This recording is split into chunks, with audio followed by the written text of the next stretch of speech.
आज हम बना रहे हैं गोजा पिठा। चावल के आटे से बनता है और ये दाल है। इसमें कई तरह के मसाले मिक्स किए गए हैं अच्छे से मिला के। ये हेल्थ के लिए भी बहुत अच्छा होता है क्योंकि इसमें तेल नहीं यूज होता है, पानी में सिर्फ बॉयल करते हैं इसको। ये देखिए,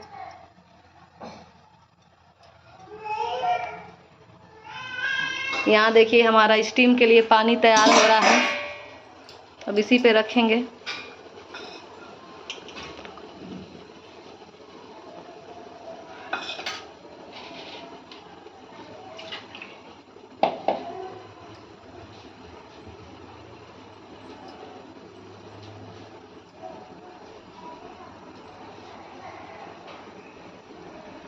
इसको अच्छे से रख के 10 मिनट के लिए ढक देंगे, 10-15 मिनट के लिए। और इसकी स्टीम भाप से ही खूब अच्छे से पक जाएगा ये।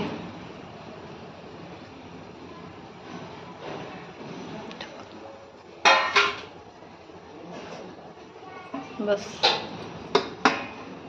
अब आँच को फुल कर देंगे और ऐसे ही इसको 10 मिनट तक पकने देंगे। 10 मिनट हो चुका है। अब हम देखेंगे, देखिए भाप निकल रहा है और ये पक गया है। फिर इसको हम अच्छे से निकाल लेंगे प्लेट में और सर्व करेंगे, खाएंगे।